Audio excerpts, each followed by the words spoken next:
Okay, we're going to be talking about square roots and then dealing with some right triangles with using the Pythagorean theorem this week. So some of this information you are certainly going to be familiar with because you did work with radicals in Algebra 1. But square root and radical sign, so square root, a number that when squared gives the product. So for example, 3 squared equals 9. Okay, so then that means that 3 is the square root of 9. Okay, then there are numbers that are perfect squares. And again, you are familiar with these. So these are common. So 1 squared is 1, 2 squared is 4, 3 squared is 9, and then so on. Okay, so the numbers that I've got listed in blue, those are called perfect squares. Okay, next, well, I forgot to erase, so give me a second here, or at least talk through these together. Okay, simplify square root of 36. Well, since 36 is 6 times 6, then we would say that the square root of 36 is 6. Okay, so this would be 6. Square root of 144, well, again, if you go back to your list of perfect squares, you can see that 144 is 12 squared. So the square root of 144 would be 12. For letter C, negative square root of 81. Again, 81 is a perfect square. It's 9 squared, so this would be negative 9. For D, 15, well, 15 is not a perfect square. Now you can see that 16 is a perfect square. So square root of 15 would be just a little bit before 4, but we can't really simplify it. It's not a perfect square, nothing I can do with that. You're just going to leave it square root of 15. Okay, then here's kind of another concept I want to talk about with these perfect square numbers. The area of a square is 26 square units. What is the length of a side? Okay, so if you go back, you all know if you have a square or a rectangle, you can think of this as length and width, and area equals length times width. Okay, if you have a square, it would still excuse me, be true that length times width gives you the area. However, since it is a square and you know that all the sides are the same, that length and that width are actually the same value. So sometimes you might see this written as area of a square is side times side or side squared. Okay, so we're going to use this version, the area equals side squared. Okay, so here the area of a square is 26 square units. So that area, I'm using this area equals side squared. So the area is 26. Make that substitution. What is the length of a side? Okay, so if I want to solve for S, then I'm going to square root both sides because doing the square root, that takes away that exponent, cancels each other out. Okay, so the side of S is square root of 26 units. Okay, now that's called simplest radical form. Now, if I was measuring something, you're not going to tell me the length of a side is square root of 26. Okay, that doesn't really have a good concept for me. So that's where these perfect squares come in handy. It's like square root of 26. Okay, well, if I go back up here, well, square root of 25 is 5. So that would mean that the square root of 26 would be in between 5 and 6. So square root of 26 is going to be just a little bit bigger than 5. Okay, so if I can use that kind of frame of reference, then that gives me a better idea of how big square root of 26 is. Okay, and this concept is one that you're going to see in the homework. Okay. So that was kind of what we talked about Monday. Now, Tuesday and Wednesday, we went over Well, actually, Monday we did not. We just kind of got together, talked about general classroom things. So this was information I gave on Tuesday. Part 2, this was information that we did yesterday on Wednesday. Again, dealing with square roots. Okay, we're going to look at the product property. So if you look at 1a, you may have square root of 4 times square root of 9. Well, those are both perfect squares. So square root of 4 is 2. Square root of 9 is 3. So I can then do 2 times 3 is 6. Okay, now when you're multiplying with radicals, you can put them together under the same radical sign. So the other way we could think about this problem is the square root of 4 times 9. Well, square root of 4 times 9, that's 36. And the square root of 36 is 6. Okay, so I just want to show you that because when we start doing some more multiplying with square roots, that is acceptable. Okay, if I'm multiplying, I can put both of them under the same radical. All right, letter C, here's another example of that same concept. So square root of 16 is 4. Square root of 4 is 2. If I multiply those together, you get 8. Okay, alternatively, I could put them under the same radical sign and do 16 times 4, which is 64. And square root of 64 is 8.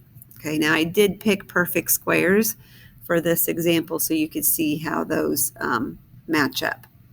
Okay, now, of course, if we're taking the square root, like you saw with square root of 26, not everything is a perfect square. Okay, so for example, square root of 45, well, that's not a perfect square. So is there anything I can do to simplify this? Okay, and then what we're going to do is you're going to do a factor tree. So 45 would be 5 times 9. Now, if you said, oh, it's 3 times 15, that's fine. Okay, we're just going to keep breaking this down until we get to all prime numbers. So 5, well, 5 is just 5 times 1. So there's not really anything I can do with the 5.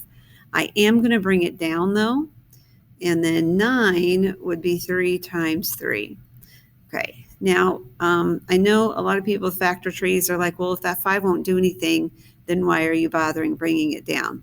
Well, for me, I like everybody to be on the same row.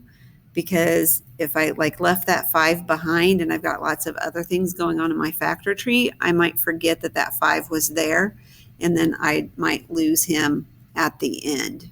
Okay, so that's just me. I just like to bring that down.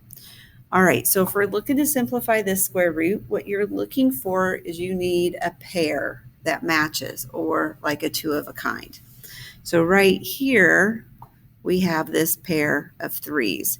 So I could rewrite this square root of 45 as 5 times 3 times 3.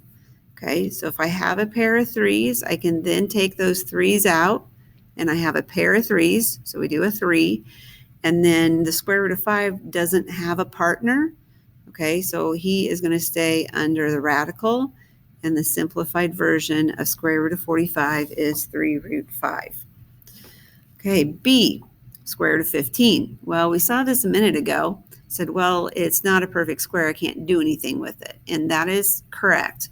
Okay, now if I want to check it to see if there's anything I could simplify in there, 15 is 3 times 5. Okay, well, 3 times 5, all right. Those are prime. I can't break them down anymore.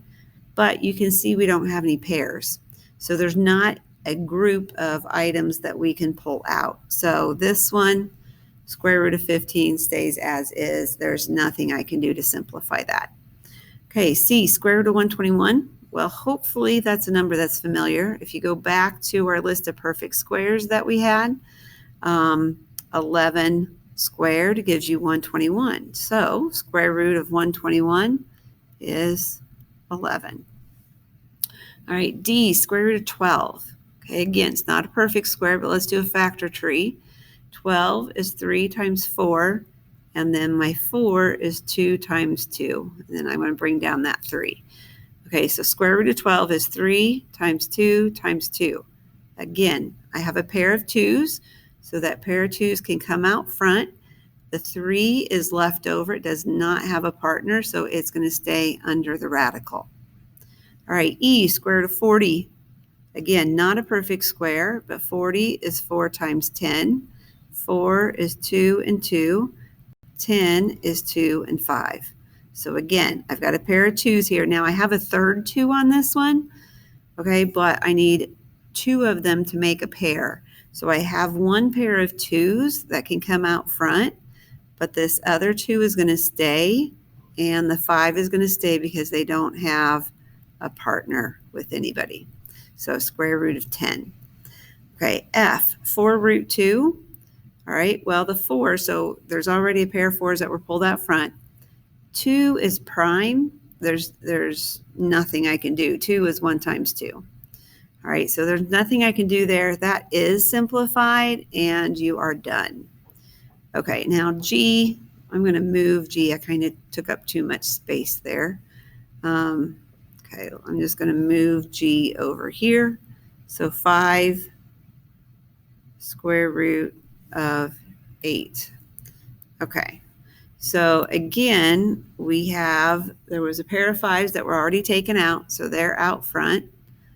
And now I'm going to see if I can do anything with this square root of 8. So 8 is 4 times 2, and then that 4 is a 2 and a 2, and then that 2 will come down. Okay, so we have 5 is already outside. I have a 2, and a 2. Okay, so there's enough to make a pair. That pair of 2's is going to come out front. Well, you already have 5 out front, but now I'm going to take out the 2's, and now root 2. So 10 root 2. And that's how you do that. Okay, example 3, we're going to use a calculator. So you might have a calculator on your phone, or you can pull up a calculator app here on your Chromebook. Let me see. Get my calculator real quick. Okay, so you probably have a scientific calculator, not a graphing calculator, but they work the same way. On this one, so square root of 78. Now 78 is not a perfect square, and I say round to the nearest tenth if you need to. So square root, so second square root, 78, enter, and you're at about 8.8. Okay, so A, 8.8, and that's your answer. Okay, B, square root 113. Oops, I did the wrong button.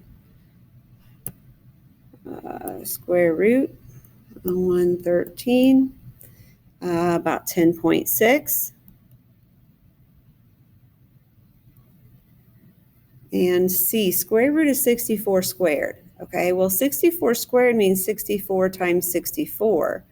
So if we think of it like this, it's like, oh, there's already a pair. So if I bring that out, that's just going to be 64, and that is correct. We can do it on your calculator, though. 64, square root of 64 squared, 64. And then the last one here, square root of, where's my square? There's my square root, 1,130, and about 33.6. Okay, something I want to show you with 3A real quick before we wrap up for today. Now,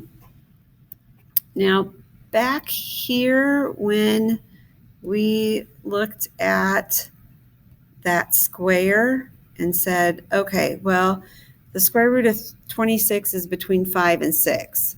Okay, I want to use that same concept again, and let's use that for A. Okay, so square root of 78 is not a perfect square. Okay, now we do know that the square root of 81 is 9, so that's a little bit bigger than 78. And then square root of 64 is 8, and that's a little bit smaller than the square root of 78. So the square root of 78 would be between square root of 64 and square root of 81. Okay, or square root of 78 is going to be between 8 and 9. Okay, so I just wanted to come back and look at that concept again real quick.